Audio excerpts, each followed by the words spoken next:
everyone, how are you? Welcome to my YouTube channel. আমাদের Android ফোনগুলোতে ঠিক এই রকম একটি আইকন দেখতে পাবেন। ফোন একটি আইকন, এই আইকনে আমরা ক্লিক করে যখন কাউকে ফোন করার দরকার হয় তখন নাম্বারগুলো সিলেক্ট করে থাকি। এখন আমরা কোনো একটা নাম্বারে কল করলাম, কল করার পরে দেখা যাচ্ছে ভয়েস যাচ্ছে না।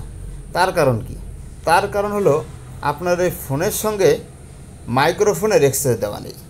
এর জন্য আপনাকে মাইক্রোফোনের অ্যাক্সেসটি দিতে হবে। এটি কিভাবে অ্যাক্সেস দেবেন আজকের ভিডিওতে সেটি আপনাদেরকে দেখিয়ে দেব। এর জন্য যে কাজটা করতে হবে, প্রথমে মোবাইলের ডিসপ্লেতে আসবেন। ডিসপ্লেতে আসার পরে আপনি এরকম একটি সেটিং আইকন আপনার মোবাইলেও পাবেন। এখানে ক্লিক করে দেবেন। ক্লিক করার পরে আপনি একটু স্ক্রল ডাউন করে নিচের দিকে আসবেন। নিচের দিকে আসার পরে আপনি অ্যাপস একটি আইকন পেয়ে যাবেন, এখানে ক্লিক করবেন।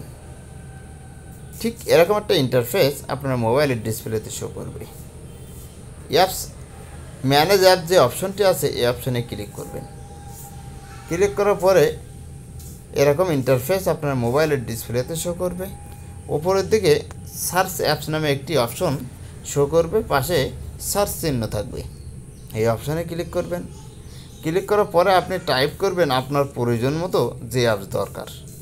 টাইপ করলে ওপরের দিকে সেই অ্যাপসটি শো করবে।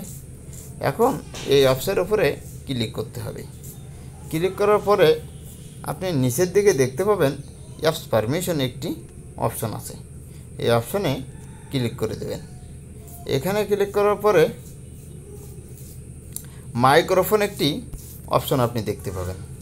এই অপশনটা যদি আপনার ওখানে যদি এইরকম নট অ্যালাউ করা থাকে তাহলে এখন কোনো ফোন আপনি যা কাউকে করুন না কেন কেউ কিন্তু ফোন শুনতে পাবে না। আপনাকে এটি অ্যালাউ করতে হবে। অ্যালাউ করার পরে আপনি যাকে ফোন করবেন সে শুনতে পাবে। আশা করি ভিডিওটা কিছুটা হলেও আপনাদের হেল্পফুল হবে। Thank you all. আল্লাহ হাফেজ।